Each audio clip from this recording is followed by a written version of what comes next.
day, everyone. Good morning or evening from wherever you are in the world. My name's Rod Hutchings, coming from Melbourne, Australia, and it's around midnight here, so it's very early morning or late night, whichever way you want to look at it. So today's panel discussion is on developing high-performance teams with exceptional employee experiences, and hosted by Hacking HR.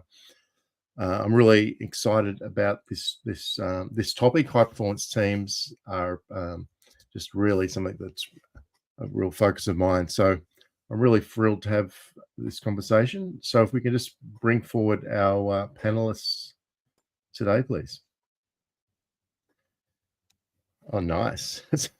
I'm glad to see that we have Zach and Jess. So two pretty amazing panelists. And so I'm really looking forward to our talk today. So just, I guess, to start off, as we always do, we'll just do a brief introduction of yourself and what brings you, what fascinates you about this topic. Thanks. And we start with Zach. So welcome, Zach. Hi, thanks for having me. Zach Hang. Hopefully I'm coming in okay, clearly. For by way of introduction, I'm located on the East Coast. I'm based out of the Philadelphia, Pennsylvania area. And my background is kind of it's twisty and windy in a lot of ways, but I'll say the bulk of my career has been spent in the consulting field. So I've been in the with firms that little known firms like Deloitte and Accenture and the like. But I spent a lot of my time in those spaces, in those firms, in organizational transformation, organizational development, things of that sort, and kind of led me down the path of HR. And all the while, in parallel, I spent a lot of time in the DEI space. So my current role at Vanguard really intersects the two of just organizational transformation, leadership development, executive coaching, and DEI.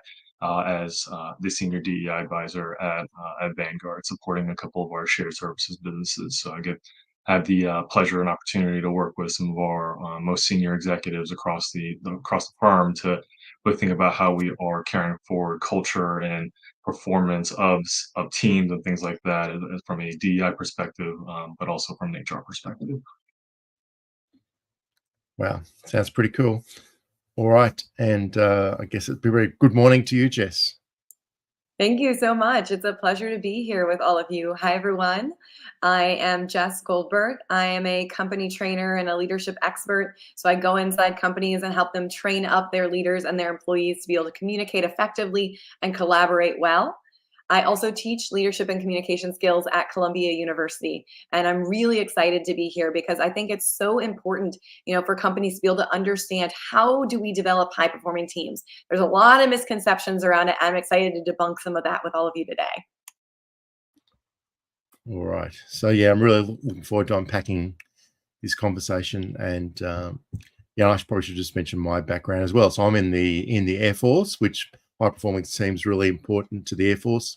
Also involved with high performance sports, so involved with like national teams in volleyball. So again, that we need to be high performing in that environment. So yeah, hopefully I'll share some of that as well.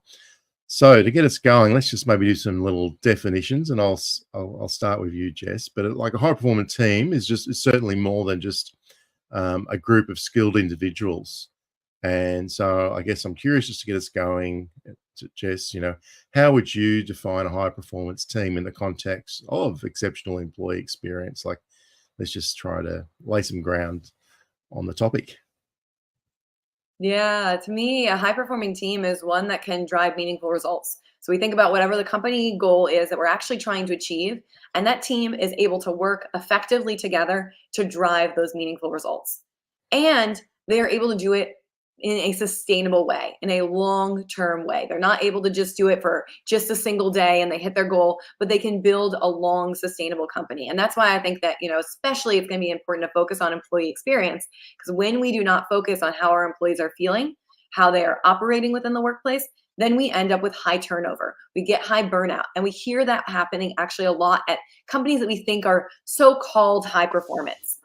But high performance cannot be done for only a short period of time, for short stints. We need to be able to have teams that have the longevity, for our company to have the longevity.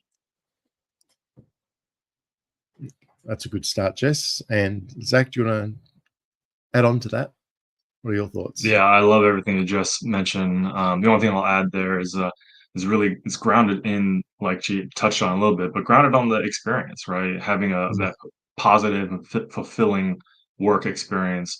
So it's not only related to the day-to-day work itself, but how do leaders enable teams to kind of rally behind a common mission and common goal, right? So what is the greater purpose that the company or the team is working towards and contributes to, for that supportive nature, really opportunities for growth. So everything kind of ties in together, so that it's not only just the day-to-day task, but really that broader goal, the broader mission that the team's working towards. And that really brings together everyone in a strong sense of belonging and really purpose beyond just the minutia of the day-to-day.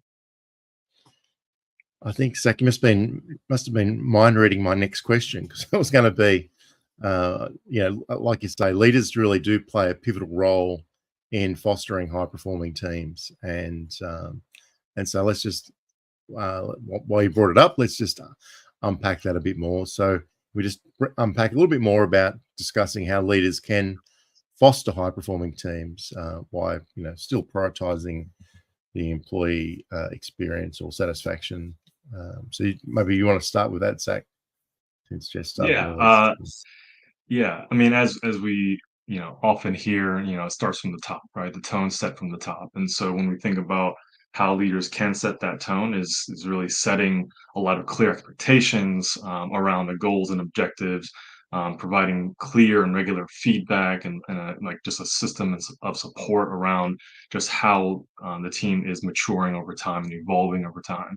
But really, what Jess had mentioned earlier, just prioritizing some of that kind of balance, right? What does that employee experience look like, that well-being through their work experience, and that it's comprised of professional development opportunities and different things things of the like. But recognition of the work throughout the whole process is really important. So just top down, all the way across, it's what are we marching towards as a team? How are we supporting each other as teammates? How are we how do we define those clear expectations, those goals, as we work together towards whatever that mission and that goal is. But that leadership tone is super important. Being able to be supportive of the entire team as a collective, but also as individuals, and meeting individuals' needs is so important as well. Yeah, thanks, Zach. Do you want to add on to it, Jess? Yeah, absolutely. A lot of amazing stuff that Zach just said. But what I'll add on is, we know that people don't leave jobs, they leave bad leaders. And so it's incredibly critical that we have great leaders who are able to drive, that forward, who are able to keep people. Because if we keep employees, they're going to already have some of the knowledge. They're going to already know how the company works. They're going to already know the things that work. They're going to be able to drive things forward much better than having to pay for a new person that we have to hire, have to train up, have to get them in to collaborate with the team. It's really important that we have retention. And so leaders, like we were saying, are really important. And what is one thing that leaders can really do well that will help motivate their team? Well, the one thing that's, Zach mentioned, which I think is really important, I want to double down on, is recognition. According to a study by Office Vibes, over 70% of employees say that they would work harder if their work was just better recognized. So employee recognition is critical, and it's a leader's job to be able to not just give that critical hard feedback when someone isn't doing a good job, which we can certainly talk about why that's important and how to do that. But it's also really critical to be able to support the employees, to recognize when they're doing well, because that is going to drive them forward even more. No, thanks for that, Jess. And I double down on everything you both just said. I think that, and I just share a little tidbit from 2 weeks ago. I was a coach, so a coach environment in sport. I was coaching a state volleyball team in a national competition, and we lost a few games early on, and part of I think how we started the week, probably I was more top down, providing broad instruction to the team, but I think we turned around when, for me, I sort of took a step back and really listened and asked individually, went around and spoke to all the team individually and just, what their ideas. And so by listening, I did change some things that took into account the experience and the thoughts of the actual team, and that really, what I observed at the end of the week. We ended up winning a bronze medal, so we ended up higher than we were going right at the start. Thank you.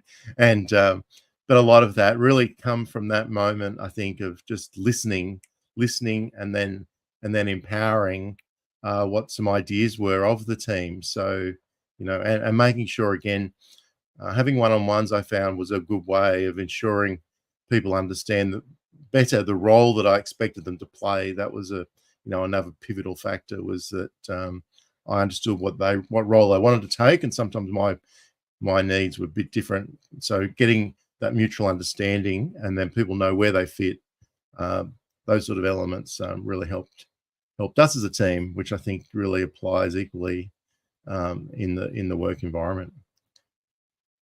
Anything I said there make sense to you guys? Yeah, absolutely. Like, I love you sharing that. I think that that's so important for us to be able to focus on, as leaders, we can often get so caught up. What is it that I want? What is it that I need? What are the goals I'm trying to achieve? And we forget to figure out what it is that our employees actually need. What's going to make them feel motivated? Where are they stuck? And so, as leaders, sometimes we think we have to be the one that's going to give all the answers. And so, I think it's really beautiful that you're like, it's not about us as leaders giving all the answers. It's not how we drive performance. Sometimes it's about asking great questions and figuring Mm, out what it is that's at the root of the problem, what it is that's going to motivate our team. And that listening skill, that ability to ask great questions and then listen, you just shared just a beautiful example of how that is possible and why that's mm. important to do. Thanks, Jess. All right. So moving on, we're moving pretty quick here. So I guess a positive employee experience, we've sort of already said, is quite essential for teamwork. And so I'll come to you, Zach, this time, about what are some key practices that promote teamwork and positive employee experience within teams, from your experience. Maybe share some examples as well.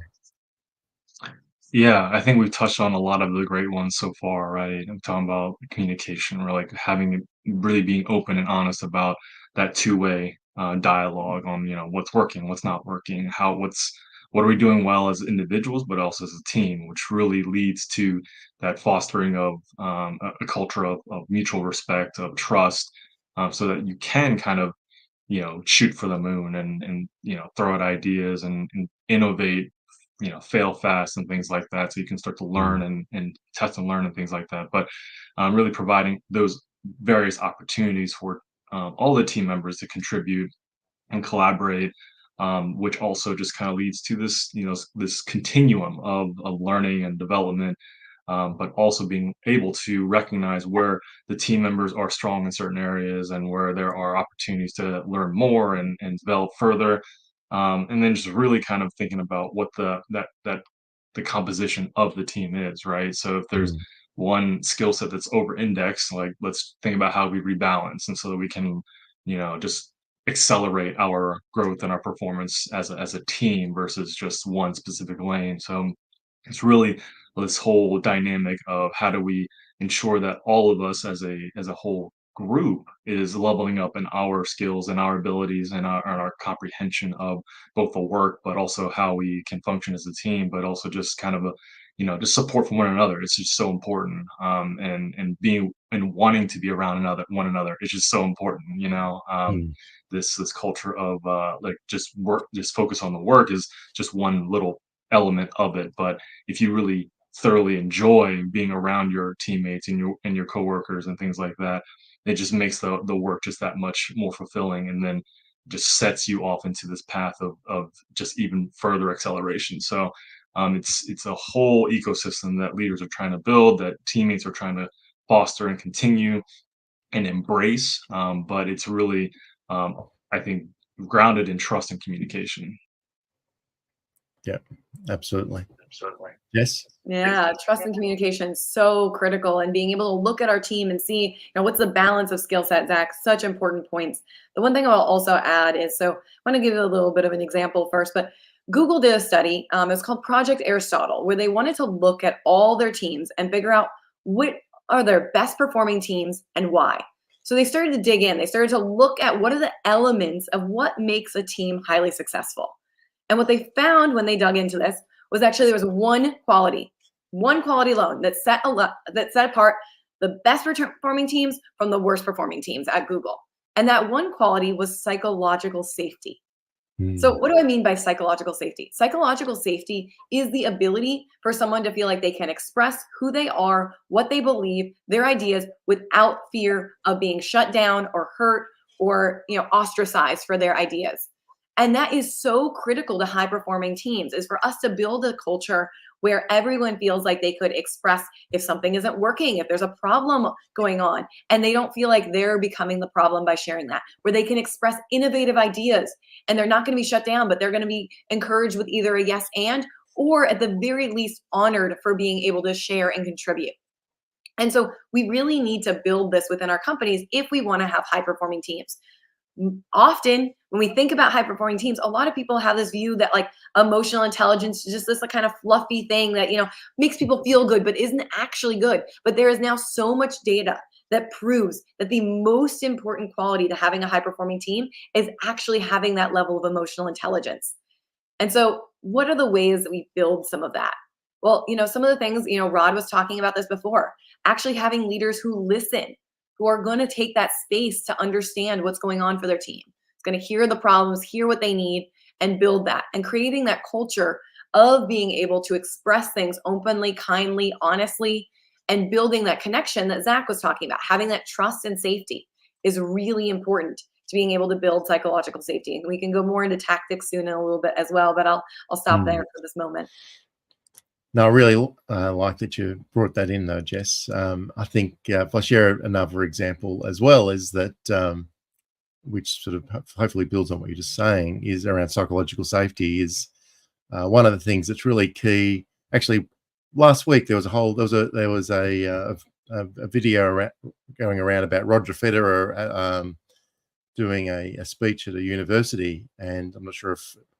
I'm sure lots of people have seen that, but a key theme he was focusing on. He mentioned in the speech that he'd over his career obviously played a long career in tennis, and he won over 80% of his games. And what was really, one of the key takeaways I got for that, and then he spoke about that he actually, whilst he won 80% of his games, he actually only won 54% of the points. So he's only just got over winning, more than, around half the points. He's got a higher, but he's won his games. And one of the key things that he spoke about there was really you've got to, perfectionism, you just can't expect. So leaders shouldn't expect perfectionism, either in work. And two is that you really want to be taking in all the input of what's just happened, but you're really focusing on your next point. You're focusing on the next action, the next plan, the next thing you're doing at work. One of the things I mentioned I'm in the Air Force is that, and the Air Force do really well, is that, go fly a mission, you come back, you do a debrief, and you're doing that debrief. We sort of call it a rankless debrief. So, leaders take their rank off at the door of it, essentially, but it's all about getting information, talking, as a group, what do we do? What do we do well? What can we do better next time? All focusing on that next mission that you're going to do. So all trying to get better, one step at a time, very much in the same sort of line that Roger Federer was speaking about. But to be able to do that, what's really critical is what Jess was just saying around, you really need to have that trust. You need to be able to, feel it's psychologically safe to, you might be telling your boss that, this thing here, it would have been better if, this happened, for example. So I just thought I'd add that little bit tidbit in, which hopefully did build on what you were saying. All right. So, I guess balancing performance and employee experience is really crucial. So, what are some of your thoughts? And I guess going ping pong, I think I'm up to asking Jess, I think, first this time. How do you balance the need for high performance by ensuring that there's a positive employee experience as well? The more about balance. Yeah, so I mean, I Jess. think there's actually a little bit of challenge in the question itself because it assumes that they're on opposite ends of the spectrum, and I think that they are actually intertwined very closely. So there's not a need to balance because when you focus on the employee experience, you get high performance. When you Mm, focus on the things that matter to them too, creating a work environment that is conducive when people have the training and support they need. So what are things that make a great employee experience? Often it's people feel like they are supported in their role. They feel like they have the tools, the resources they need to do a great job. Most people, I have a very controversial opinion, but I do not believe that there are any lazy employees. I believe that employees are just lacking the right support and motivation. And so when we focus on giving them support, motivation, encouragement, helping them work through blocks, helping them have the resources to be able to drive forward, that leads to high performance. So I think of it less as like we need to balance. How do we make sure that we're, driving the results and also making sure that our employees are happy? I think they both mm. actually go in tandem. And the more that we can focus on that employee experience, the more that we can say, what do our employees need to succeed? How can we support them? How can we give them the training, the resources? That's going to lead to results. Yeah, that's some good, very good points there, Jess. But I'll come in a bit later. And Zach, what are your thoughts? Yeah, I couldn't agree more. Just made a lot of awesome points. It's really this kind of ongoing journey, right, between the leader and the team and amongst each other to say, hey, how are we working towards our completion goals? And we can put all these different metrics in place, sure. But really, how do we ensure that there's satisfaction and there's fulfillment and driving this really holistic view of team success, right? So it's not just how's the team meeting all the goals of the project, completion rates, quality of work, so on and so forth. But how are we finding and supporting employee development, right? Are the projects and goals, like the project itself, or the work itself, are we allowing the team to, as individuals, explore different lanes of that work, right? All the success that the team can experience is not just from where people are it can demonstrate all of their strengths, but where are those different learning opportunities? So there's the learning aspect is so key to both retention rates and employee satisfaction that you can't just be focusing on the end goal. So totally agree with Jess on all of that, and hopefully that helped provide a little bit more color to it as well. Yeah, I think you both covered plenty of good elements there. I think one of the areas that I think of when I sort of pose this question is that with a team where you're trying to achieve an outcome, sometimes you've got to put people in different roles, and so sometimes doing that is a balance in itself, is how I see it. And if I use my example of my volleyball tournament, I need spikers, I need passers, I need people setting. People need to play different roles, but a number of people might want to play the same role, and so sometimes balancing out, like balancing from a sport point of view, but I think it applies equally when I'm doing a technology project. Is you need people to play different roles. It mightn't always be the role they want to play right now, but then it's important then to bring them on that journey about why that's important for the team, with to be able to be successful as a group. So that's sort of something that I see as being a balance. Part of that, being able to do that is, sometimes is bring the whole group, the whole team, what's our overall purpose. So just bringing up that sort of step level, getting that alignment, and that's so people understand why there's a need for people to do different roles. So I think that I think you're covering sort of most of those points anyway. But that was my angle with the question. All right. So what else? So measuring success is critical for any continuous improvement, and particularly in teams. And I'm wondering how How can organizations evaluate success of high performing teams alongside employee experience? And now I forgot who I was going to come to first. So I'll pick you, Jess. Yeah, so there's a bunch of things that we can do. I mean, obviously, we can run engagement surveys to understand how engaged are our employees. Are they, how supported do they feel? Do they feel like they have the resources to be able to get the job done? You can ask a series of questions to understand how supported do they feel in the role? Do they have the skills they need? Do they feel like their manager supports them? There are a series of questions that we can ask to track engagement. And then in order to track how well they're performing, well, we should be looking at what are our company metrics? What are the things that we care about most that we're trying to achieve?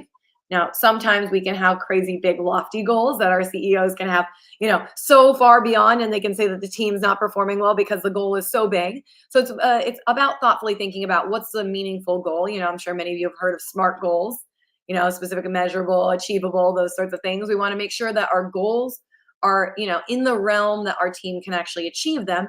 And then measuring, by having, OKRs are a really great way of measuring if we're achieving those month to month, even quarter to quarter and year to year, tracking how we're performing those goals. So tracking kind of both these simultaneously, and then seeing where the problems are. And if you see a problem in performance, not rushing to saying that, oh, we don't have team that is, has the right skills. Maybe that's accurate.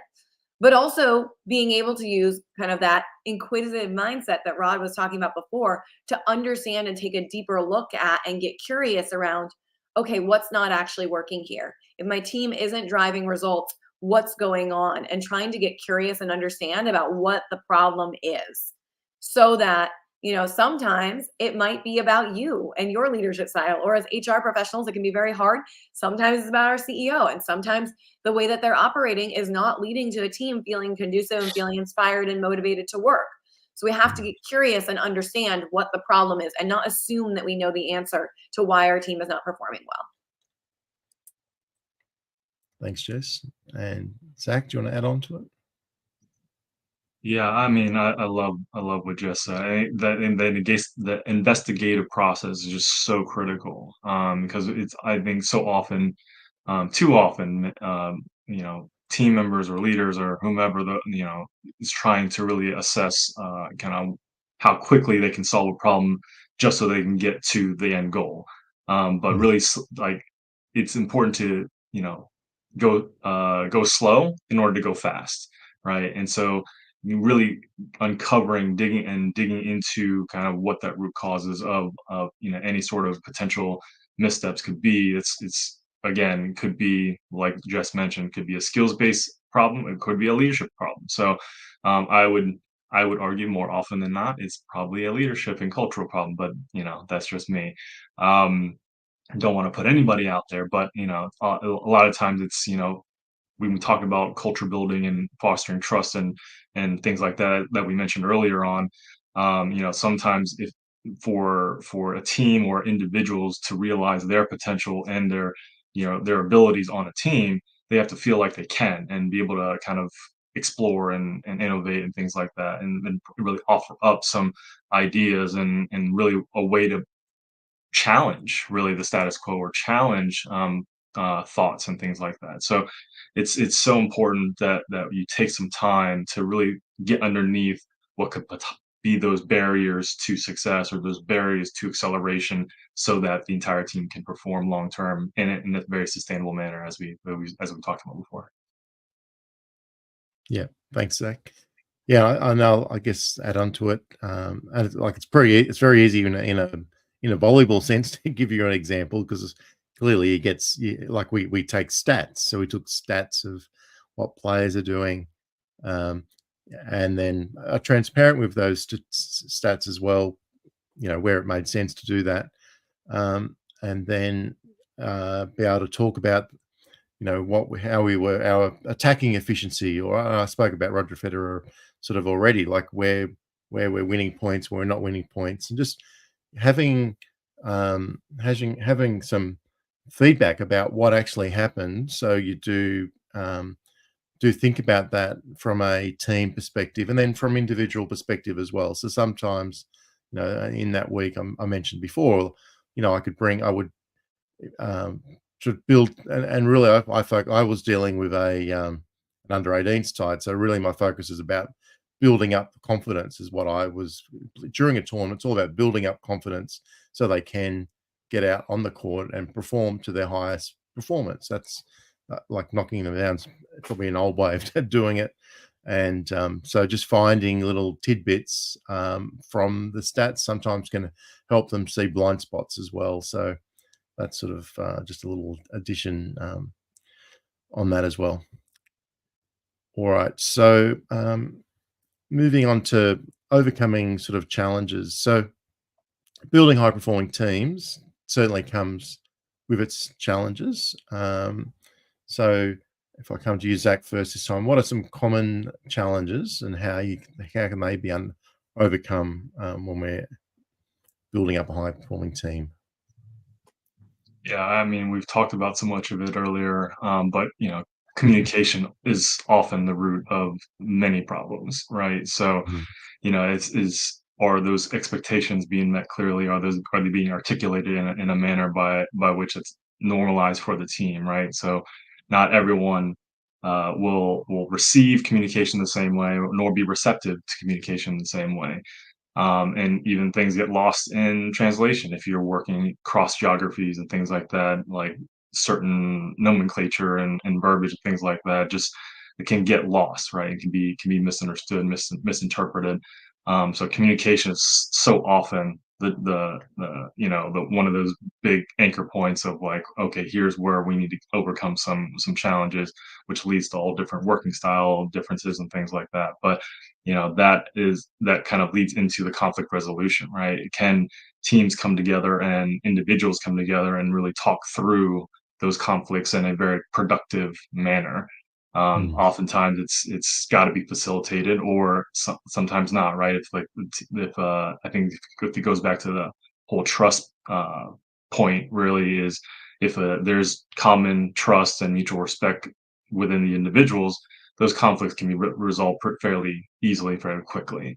That goes again to the inclusivity of really the team, right? So a lot of times when we talked about earlier around like leadership tone and things of that nature, if the leader's not creating an environment where team members can offer up their ideas, or they can offer up their kind of viewpoint and perspectives on things, then that just creates tension, and you can feel it, right? Teams can feel when there's tension, and they're like, okay, well, I'm not sure if I should say that, and I'm not sure if should say that, right? And so Mm. it's just so important for the any leader leading any sort of team should really think about, how are you cultivating this kind of environment of innovation, of openness.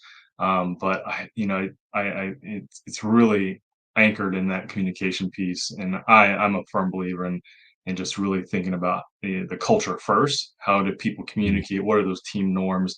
And get to know individuals on a very deep level, and like, how do they like to get information on a day to day with the work? Some people are like, hey, just pick up the phone and call me and we can talk Mm. it through. Others are like, drop me an email. It's just, I like to be able to consume the information on my own pace. Others are like, hey, let me just chat them, right, on whatever platform that they use. So a lot of it is just thinking about what the team norms are, so that people can effectively and efficiently operate on a day to day. Yeah, that's all pretty amazing.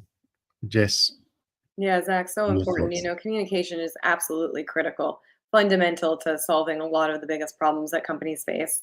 So your question was, Mm. what are the big problems that companies face or that high performing teams face? And I think there's two big key problems that I see that companies often face when they have or are trying to develop high performing teams. The first is burnout. I have been Mm. at so many startups, and the biggest thing I've noticed is, there is a desire to grow, to build, to be bigger, to be faster, to be stronger, to do more. And what that does is there becomes this, chasm that's split between what the leadership team wants and their dream for the future of what they're trying to build, and what the employees are capable of in this moment, what their bandwidth is. And especially when you are at a, fast growing small company or even big companies, you're trying to achieve a lot. You have to figure out, how do you balance what is actually achievable by your teams? Because you can achieve a lot quickly, as I was talking about. But if you burn out your team and then they can't achieve anything for the next 3 months afterwards because they're so tired and burnt out, they're so stressed, they didn't have any time with their family, and now they're not motivated to do the work anymore, that's going to actually dwindle your performance. So you'll see a curve where you spike in performance and then you go down. And what you want is a sustainable, slow growth. And so we cannot burn out our employees. You'll have that high turnover. You won't be able to continue to grow. So that is problem number one. And what we talked about ways of solving that, about listening, understanding, really taking a critical look at how much workload you have. And it can be hard, Sometimes we're really constricted by budgets, by the market, and it can be hard to balance those as a leader, but it's necessary, and it's necessary for the long-term growth. So that's problem number one. Problem number two is what I like to call a good problem to have, but also really challenging, which is the problem of growth. And as you grow, if you have an incredibly high-performing team, you have more money coming in, you have more customers that you want, it means you have to scale. It means you have to bring in new employees. And there actually are a lot of problems that come up when you do that.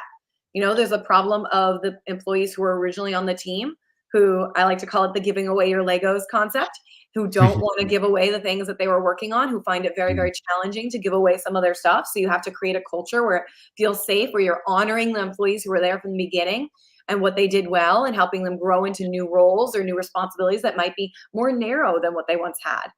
And then there's the problem of growth of having larger teams. When you have a larger team, it's not as easy as everyone can just sit in one meeting and everyone can just kind of fluidly talk. You have to build systems, communication systems. You have to build structure. Roles need to be a lot more clear. And so it goes back to that clarity point that Zach was talking about, the second problem we have when we grow in scaling is creating systems, is creating clarity. And it's your job as a leader, if you want to have a high-performing team for the long run, to build those systems, to build clarity, and to build structure for everyone. A lot of gold there, Jess.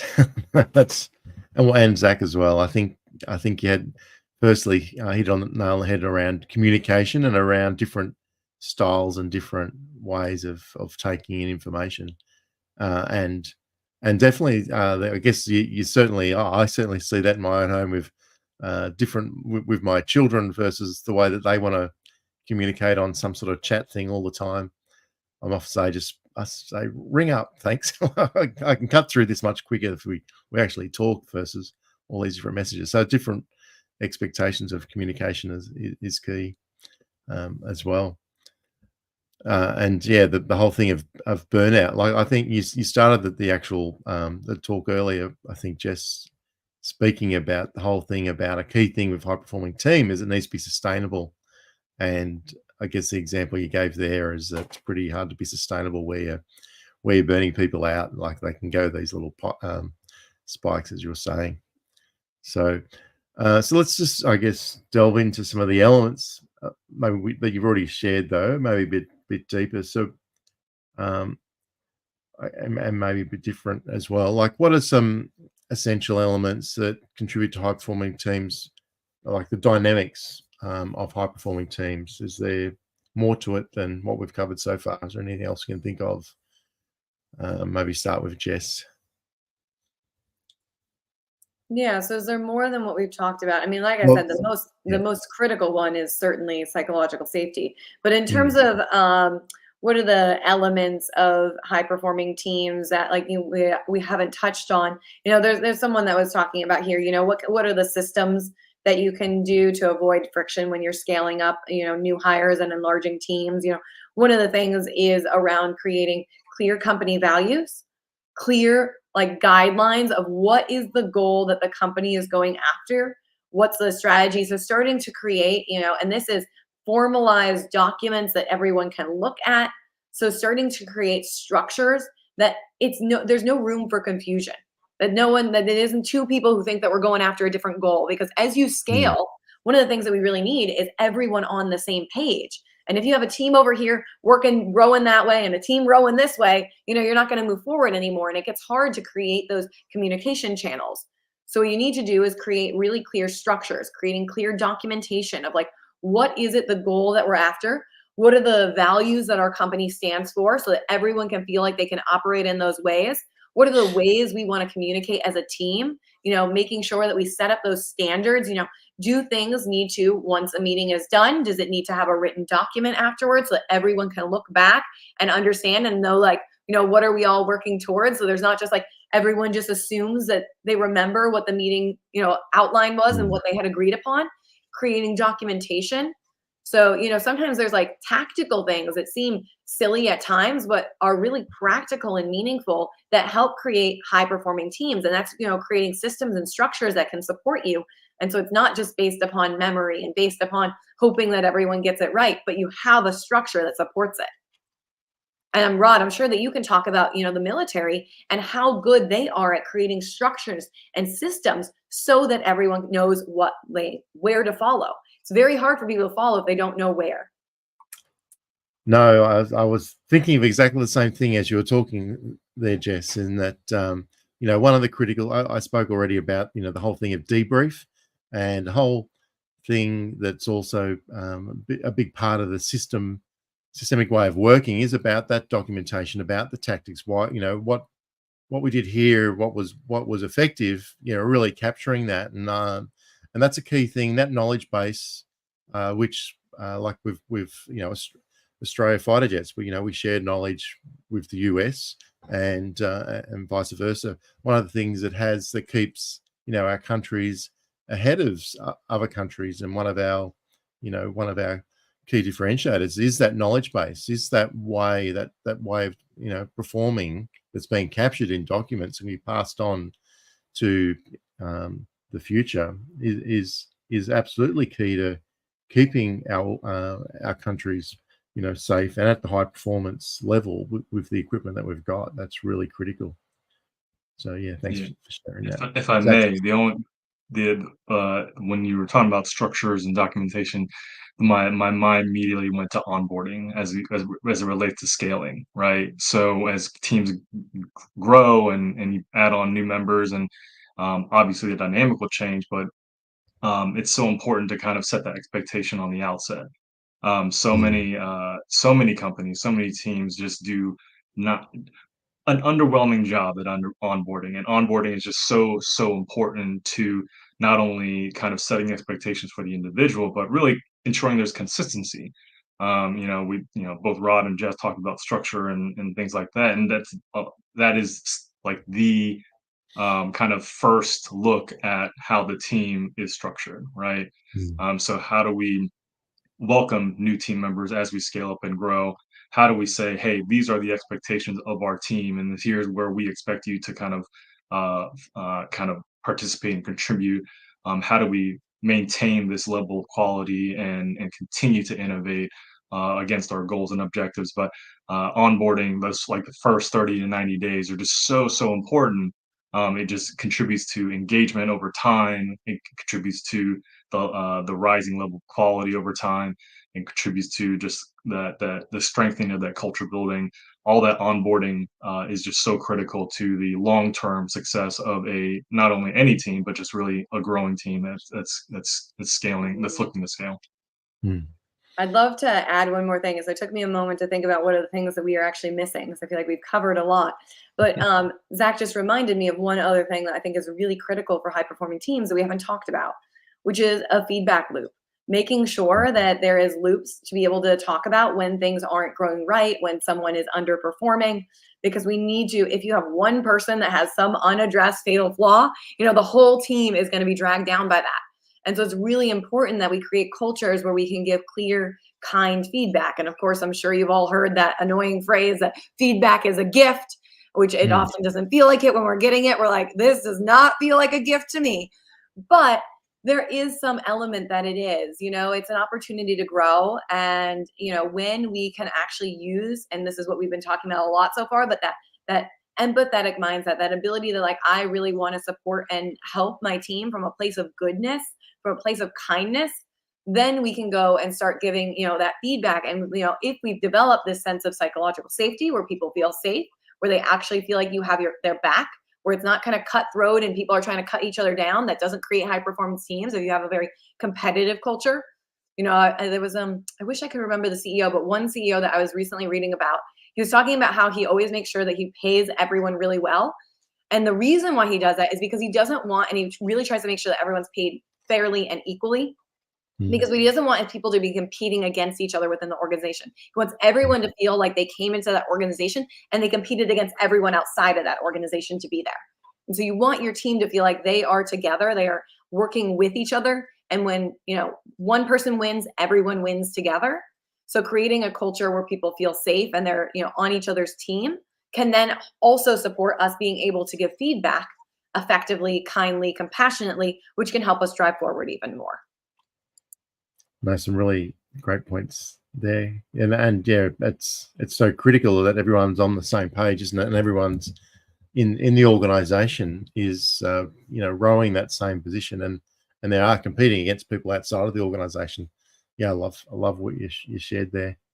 And I'm not sure if we've spoken about confidence. I think like we spoke about communication, but I think confidence is another real key thing. I think generally people go to work, they do want to be able to put their best foot forward. Sometimes a lack of confidence is something that can inhibit some taking certain actions or performing to the highest levels. So sometimes, I think it's a leader's role is to help, help provide that confidence, help, build up the your individuals and your teams that they can, whether it's volleyball, you can take the shot. It's okay if it doesn't go in. You just take that action. So take that action at work. We're there to support you, but we need to be moving forward. So yeah, I like to really look at how can I help build up my individuals to be able to do their best is a real another element that I thought worth adding in. All right, so moving on, and let's just talk about I think another key element we probably haven't spoke about is around diversity inclusion. So diversity inclusion really contribute to team performance in a big way, particularly in this day and age where there's so many global teams where people are part of, remote teams. So from the point of view of diversity and inclusion, so I'll just come to you first, Zach. How does diversity inclusion impact high performance teams in your experience, and what are your thoughts on that? I mean, it's such an important topic. It's such a broad topic as well. I mean, when people think about DEI these days, it's often race-based or ethnic-based, but there's just so much more to it, right? There's diversity of thought, diversity of background, diversity of experience. So it's so important that like recruiting teams really get on the same page on what they're recruiting for, right? Or even just the leadership teams in general, right? So how do you incorporate both diversity of background but diversity of thought, right? Leaning on internal resources. If you're scaling and you're growing, then is the recruiting team on the same page as you in terms of how you are planning to grow your team? Are the internal support systems, are they on the same page in terms of like training and development programs for not only the leaders that are fostering these different elements, but from a team perspective, right? Are you providing individuals with resources so that we can all kind of grow together? But really, one of the things that can help in strengthening all of that is like through different sorts of mentorship. There's mentorship across the team individually, but also outside the team. How are you getting those outside perspectives? So when you think about like development and retention and all these different things, engagement, all these we talked about a little bit, just talked about engagement surveys before, but how are we ensuring that we're kind of bringing the best that we can into the team, into the company, but also like really fostering the ability for people to be authentic, be genuine, be kind of open with themselves and say, hey, like here's where I plan to contribute. You talked a little bit about confidence earlier, Rod. It's just like, are we creating this environment where this despite our differences, despite our kind of our differing backgrounds and sometimes contradictory thoughts, like dissenting thoughts among the team, can we have the confidence to say, hey, like let's take a beat, let's revisit this, let's maybe go at this at a different angle and kind of reach a different endpoint. You know, confidence around, you know, can I rely on my team or my team member in any case, right? Just as we work towards these objectives, work towards these goals. You know, Mm. there's I probably talk a lot about this particular topic given it's my professional background at the moment, but you know the diversity is just so important on so many levels, just because you don't want to have this sort of like group mindset, group think, because that doesn't Mm. really foster innovation, that doesn't foster the sense of like how do we improve ourselves, how do we get better, when you don't challenge each other in a productive and constructive manner. Then you just kind of, a lot of times you just feel like you're going through the motions. Mm. Yeah, and maybe I'll add another layer to the question too. I think that like we're in an amazing time right now where we've got this coming out of this COVID period. We've still got you know, hybrid people working in office, people working at home. I think we're also at a period where we have probably the most generations ever in a workforce. So it's again, there's so the extreme diversity of where people are located, um, as well as the different, you know, needs of individuals depending on what part of their life, you know, where they are in their life cycle of their work journey, and how do we bring that, how do we get that experience? I mean, you mentioned mentoring already. You know, how do you get that experience from people who've got a lot of experience? How do you get that into the new people just starting out at work? Like that's really key, I think, to be able to get the best out of the team. Coming back to Jess's point around sustainability is, you know, some people are going to be leaving the organization just because of getting to retirement, but they've got so much knowledge that's been built up. How do you get that into one starting? Um, you know, I think it's quite a challenge, but I think it's something, you know, a challenge that really needs to um, be worked, you know, intentionally to get the right outcomes for companies. So with that, have you got any ideas on that, Jess? Yeah, absolutely. I mean, the first comes down to creating a culture of curiosity, Mm. to creating like a culture of openness, and for people to want to understand each other's perspectives. For no matter where you come from, where your background is, you know, to have that sense of curiosity. Because when we are working with people from other cultures, they might have different ways of communicating. So, though we might have learned what worked well for our culture, it might not work well for someone else. So, having this level of curiosity of what systems work well for how this employee will perform best, what systems work well for what this person has learned, for what's worked well historically, we can have a level of curiosity to understand other perspectives. It's going to make us be able to drive forward so much more. And as HR professionals, you all need to kind of hold that flag of being able to help everyone be more curious. You know, Zach mentioned some of the key things that we need to do is, you know, also I want to just mention that one of the key most important factors that comes down to hiring first. And so we need to make sure that we're hiring diverse teams because, you know, as Zach mentioned, we don't want groupthink. It's really Mm. important.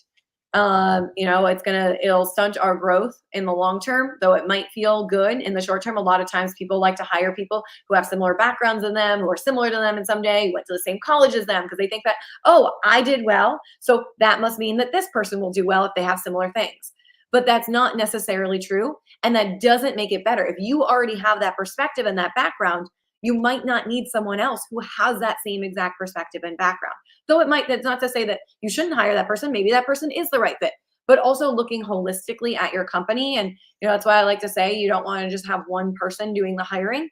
You want to have a hiring team often so that you can have diverse perspectives and understanding how this person might fit in the whole team, not just one person who's making that hiring decision.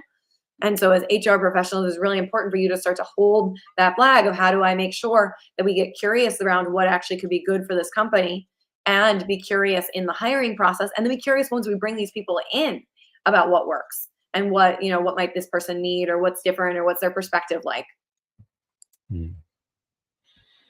No, I love what you brought up there about curiosity. Like literally, it was going to be my next question. So, which was, yeah, curiosity. I think does an inquiry really does drive excellence. And another element that's related, I think, creating a sense of belonging, I think, is really vital as well. And so maybe just building on that, the idea of belonging. So I guess I'll start with you, Zach. How can leaders foster a sense of belonging for high performing teams? What are some ideas on that? Yeah, so many, right?